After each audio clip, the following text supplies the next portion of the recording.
Hi, I'm Kendra Corman. If you're a coach, consultant, or marketer, you know marketing is far from a perfect science. And that's why this show is called Imperfect Marketing. Join me and my guests as we explore how to grow your business with marketing tips and, of course, lessons learned along the way.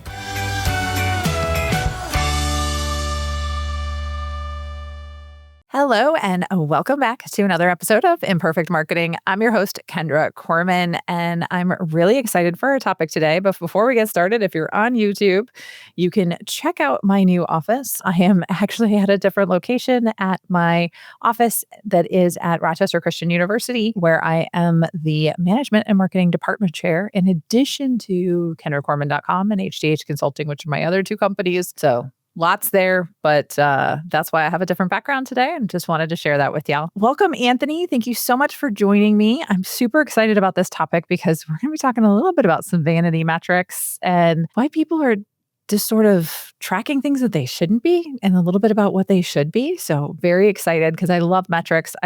Marketing is part art, part science. It's definitely an imperfect science.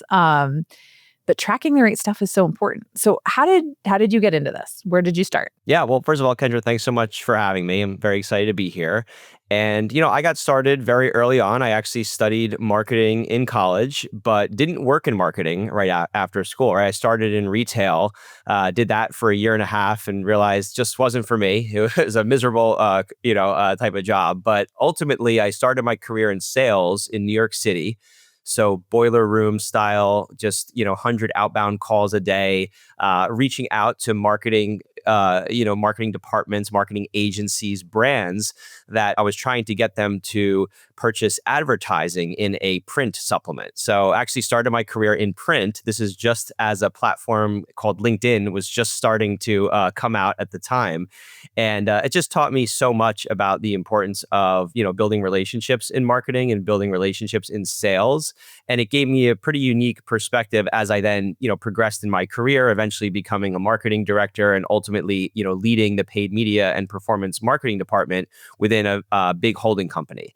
And since that time, actually in 2020, I actually started my own firm, Volo Media, and been doing that ever since. We're just focused on executing, paid media strategies, performance marketing, growth-oriented brand strategy, that type of thing. I love where you started. I have to say, if more people started there getting hung up on and told no on a daily basis, I think we would learn to do so much more and so much better in our careers. So kudos to you for that. That probably still serves you really well, having done that job. Oh, 100%. I would say it's probably one of the most valuable experiences of my career, right? Because you're learning to deal with rejection. You're learning to sell ideas. That's what marketing is, really, is, learning to sell your ideas, whether you're a brand or an agency or working on behalf of a client. That type of experience, I would recommend everyone get a little bit of sales experience at one time or another, because it just, like you said, it is so valuable. Well, and I think all jobs are selling, right? You're selling ideas in marketing. If it's internal, external, it doesn't matter, right? You're constantly selling and you need to understand when not to take it personally because most of the time it's not personal. And I think that having a little bit of a tough skin with that is really helpful. So thank you for sharing that. So let's talk about clicks and impressions, some of those vanity metrics. Why are people even tracking that? Yeah, it's a good question. And I feel like I've been having these conversations for so long now, right? Because at the end of the day, people track them because they're easy to measure, right? It makes people feel good. It makes brands feel good when you see a big number of clicks or a big number of impressions. It feels and looks like progress. The problem is, though, those numbers, they don't always translate into business outcomes. Now, don't get me wrong. There's a time and place for upper funnel campaigns and metrics, and we'll dig into all of that because I do believe it has an important place. But a lot of teams fall into what I call reporting theater. In other words, they're focused on what looks good in a deck instead of what's actually driving revenue. Now, the truth is, marketing isn't about visibility for visibility's sake. It's about driving profitable growth. And the first mindset shift is realizing ultimately that not all metrics are created equal.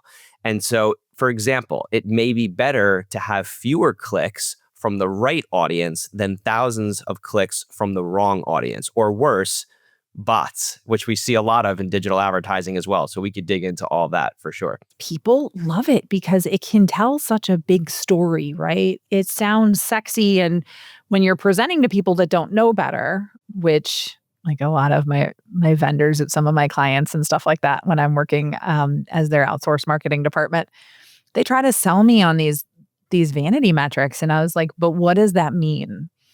And when they're selling it to people that actually know what they're talking about, it doesn't carry as much weight.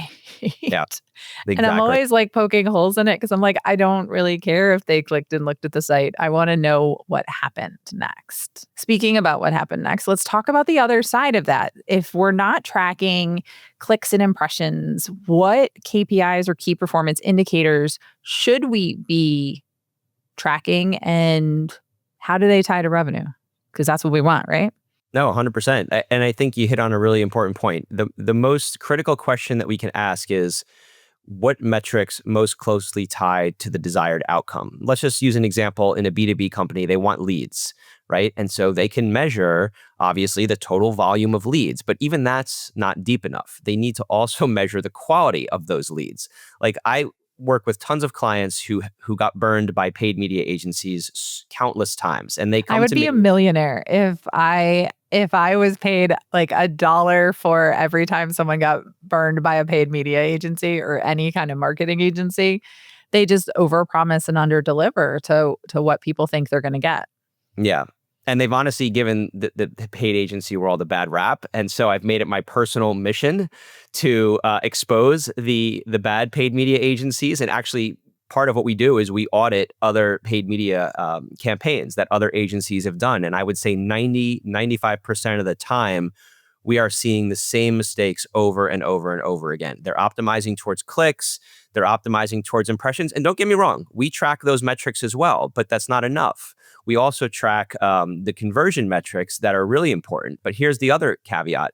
Not every single user, in fact, the majority of users that are clicking on an ad and coming to your website, they are not going to convert, but that's okay. But we need another way to qualify them. And that's where we look at behavioral metrics, such as, time on site or page views or where are they clicking through. And so understanding what that user journey looks like when they come to your site, and then more importantly, feeding that information back to the paid media algorithms. And this is where so many brands and so many agencies get it wrong, because they're not sending the right signals back to the algorithm to find more customers like the ones that they want and the ones that they need for their business.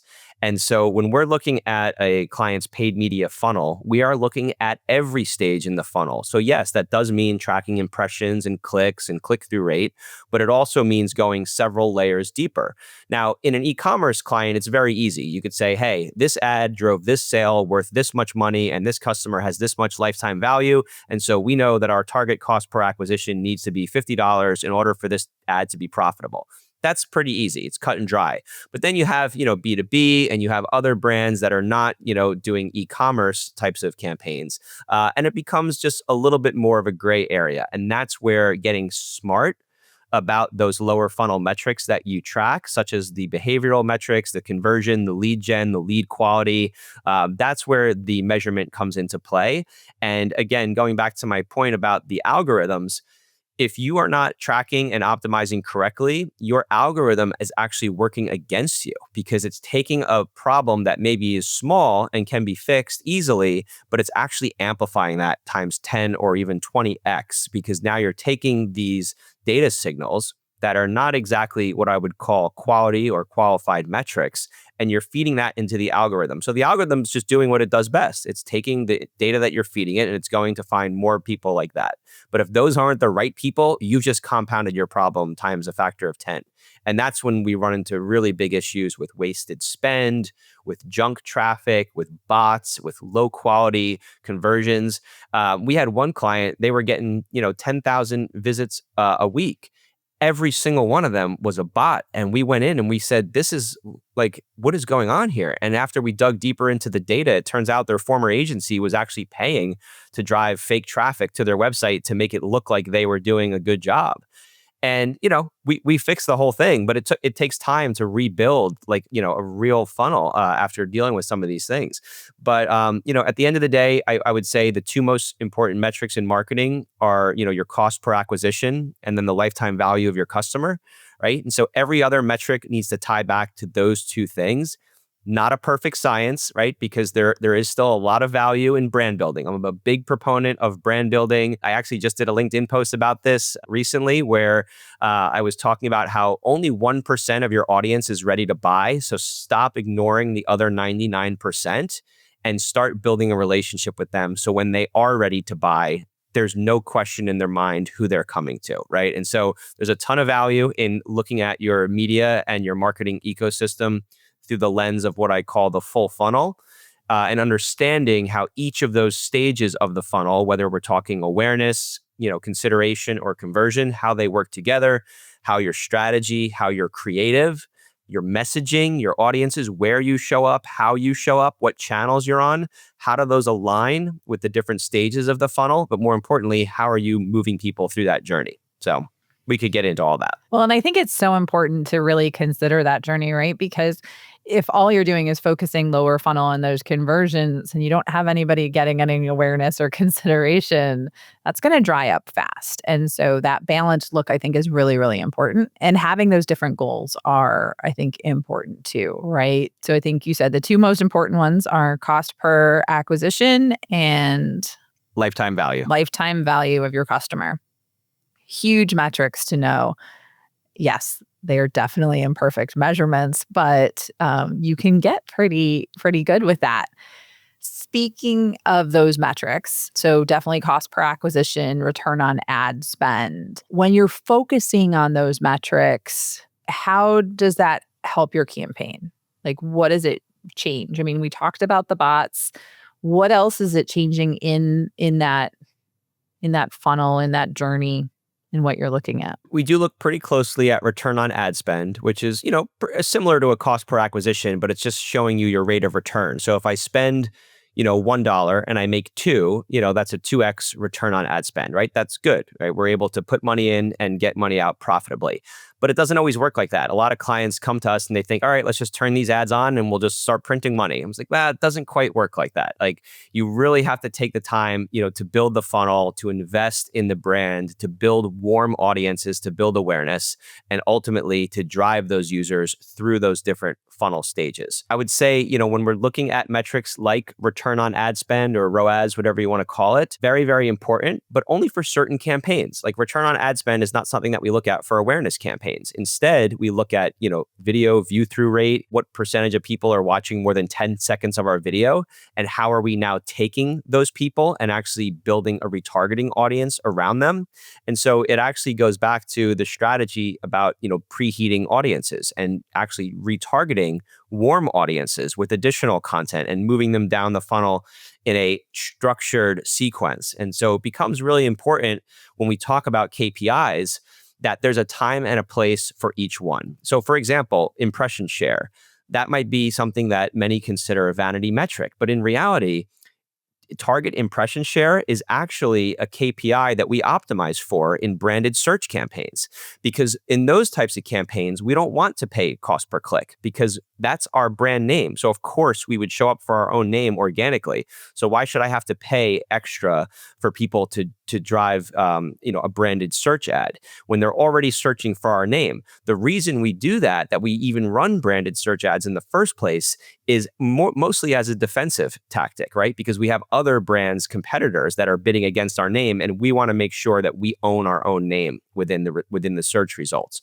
And so in that particular instance, we'll actually use a target impression share bid goal within Google Ads, for example, and that's going to allow us to achieve maximum impression share for our brand name while paying as little as possible for that cost per click. Because again, these are clicks we may have gotten for free anyway. We're just doing this as a defensive strategy to prevent competitors from targeting our name and stealing market share from customers who weren't even maybe considering them, right? They're looking for us by name, but we need to make sure that we're there. So that's just one example where an impression share KPI might make sense. Now, if you're an e-commerce company and you're running shopping ads on Google, then you're very, very focused on ROAS, return on ad spend.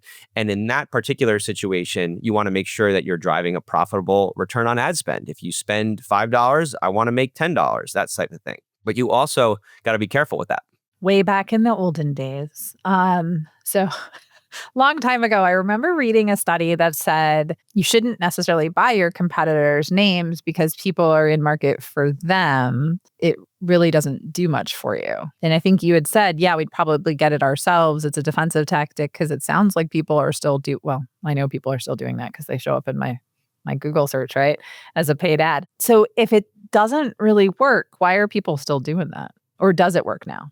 No, so it's a great question. I would say I want to make one distinction between what you just said. So running a branded campaign is a defense against competitors bidding on our own brand name, whereas running a competitive conquesting campaign is actually what the competitor is doing. So it's very effective because now you're taking people who are in market for your competitor services and you're giving them an alternative and saying, hey, try us out. Maybe you haven't heard of us before. Maybe they have, right? If somebody's researching a B2B software product, typically they'll have already researched the top 5 solutions in their space. So you might already be in their sort of ecosystem there. And then what happens is there's a lot of value in actually siphoning market share from your competitors and positioning your product or service as an alternative. So it can be very effective, but we distinguish campaigns within the back end of Google's ads platform between branded, unbranded, and competitor campaigns. And we will run all 3, and we'll do a lot more as well. But I would say 100%, if we're talking about an effective Google paid strategy, you have to have each of those represented. You also have to have demand gen and YouTube and PMAX campaigns, but that's a whole nother conversation. But there is a lot of value because, again, number one, you're not paying for the impression of that ad. So let's say I'm looking for a particular software brand, and I'm presented with an ad for a competitive alternative. I don't choose to click on that ad. As the brand that's running that, I'm not paying. I'm only paying when somebody clicks. But I still got value from that impression of that person who actually saw that ad and said, oh, interesting. Maybe they don't remember the brand, maybe they do, but there was certainly value in showing up there. So we do see a lot of brands are still running competitive conquesting campaigns, not just in Google, but across the entire digital ecosystem, whether it's on social or programmatically. There's a lot of opportunities for that, and it is effective at taking market share from some of your competitors. Like I said, it was way back in the olden days when I saw that it wasn't super effective. So things have changed a little bit since then because And they're changing so fast too. I think like my data is like maybe a little bit less than 20 years old. So it's been a long time. So thank you. And thank you for explaining that because I think it's important to note the 3 types of campaigns that you're running when it comes to search and in other places, because there are different ways to break through and to get people again at different stages of the funnel. Speaking of different stages, as a marketing agency myself, there's a lot of pressure to deliver immediate results, which is, again, why those clicks and impressions and those vanity metrics make us look like rock stars, even though they don't mean anything. How do you balance that immediate need for results with the right metrics that are sometimes just a little bit longer, right? Especially with some of our sales cycles being 3, 6, 9 months in the B2B industry. Yeah, no, it's a great question. I would say the key is really understanding long-term how marketing works and understanding the data around how we drive performance, right? And so there needs to be a balance between short-term goals. These are lower funnel campaigns. This is how we target the 1% of people within our audience that are ready to buy. What are we doing to capture them right now? These are people that are already in market. They're ready to make a decision, right? And so that maybe represents 40, 50, 60% of your marketing budget. I'm actually finding brands even spending less now on these lower funnel campaigns because, again, it's such a small portion of your audience. You don't have to use a ton of money to reach them because it's such a small percentage. And then the brands that are actually doing it right are investing a more balanced, approach in the sense that they've got a certain percentage going towards upper funnel. They've got a certain percentage going towards their mid funnel campaigns, but they're not just spraying and praying, right? And that's a phrase we've used a lot in the marketing world. They're doing it in a very strategic way, like I was talking about earlier, where we're building warm audiences. We're retargeting them. We're re-engaging them. We're filling our funnel with these people and we're capturing them and we're moving them through a journey. I can't tell you how many brands we've audited that are running awareness campaigns. I'm like, okay, you're doing something right. You've got like awareness, you've got your conversion, but they had no retargeting, or if they did, it wasn't set up properly. So their awareness campaigns, okay, we're generating all this great awareness. People are watching our videos, but they had no way to actually re-engage those same people. So I said, you're spending all this money. Yes, you're driving clicks to your website. Yes, you're driving all these great, impressions and video views, but you have no way of actually parsing out the audience of people that are engaging. So in other words, they're spending money and they're just throwing it into the void. They had absolutely no way of re-engaging these audiences. So people think of retargeting and they think of, okay, somebody came to my website and now we dropped a cookie on their browser and now we can show them ads, wherever they go on the web. And that's true. That's one form of retargeting, but there's many others. There's ad engagers. So within social platforms, you can retarget people that are engaging with your content, therefore pre-qualifying themselves and raising their hand as saying, hey, I'm interested in what you're doing or saying or have to offer. And then there's other ways that we can retarget using first-party data. So that could be data from your CRM system, which is email addresses. Like let's say you have an email list of 10,000 people. We can build audiences using that exact list to target those individual people one-to-one through not just email, obviously, but other platforms like social media and programmatically, but then also building lookalike audiences from that data. And those audiences are very effective because that's now the algorithms are actually going out, finding the people that are on your existing customer list, your first party data list. And now we're building audiences that look like them. And so we use that as an awareness and prospecting tool, but we use it against an audience that's highly, highly targeted. So very effective way ultimately of how you structure your campaigns. And I would say that's the most important is the strategy and the structure. And if you're missing that, I would say don't run any paid until you have those things in place first. Oh my gosh, I totally agree. And I don't think that there's anything wrong with waiting until you're ready, right? Making sure that you have all of this set up can save you tens of thousands of dollars. Like it's just, there's so much to say for that. I've got a couple of clients that I've stopped agreeing to run any Google ad campaigns for them because they didn't have anybody picking up the phone. I was like, well, let's hire a phone answering service that can at least make people feel like they're heard and connected. And they refused to do that. And I'm like, okay, fine. Then I'm not running campaigns anymore because people are calling and all I would get was a bunch of hangups because they kept going to a random press 1 for sales, press 2 for, and I was like, nobody wants that. Like if I'm going to drive you and we're going to pay for this customer, like you need to have this infrastructure set up. And so waiting until you're ready, I think is just a huge, awesome piece of advice. So thank you for sharing that. So I appreciate all of your time. I got a lot out of this. I hope everybody else watching or listening did too. Before I let you go, though, I have to ask the question that I ask all of my guests. And that is that this show is called Imperfect Marketing. Marketing is anything but a perfect science. What's been your biggest marketing lesson learned along the way? Yeah, so great question. I would say, my biggest lesson has been that simplicity scales. So the most successful campaigns aren't the ones with the most tactics. They're the ones with the clearest focus. And so early in my career, I thought adding more channels, more audiences ultimately would drive growth. But the real breakthrough comes from clarity, knowing your audience, refining what your offer is, measuring what matters. And so when you strip away just a lot of the noise and focus on the KPIs that actually, move revenue, move the needle, everything else gets easier. Your creative improves, your reporting gets sharper, and your results, they'll compound over time. So keep it simple, get the strategy right, and then you can scale it from there. Oh, I love that. I love that. Definitely strategy, right, is so important to everything that we do in marketing. And I think it's a step a lot of people skip, unfortunately. I know that I've seen a lot of my clients skip that step. Um, and I've tried to like or rein them back, right? A lot of time it's the shiny object.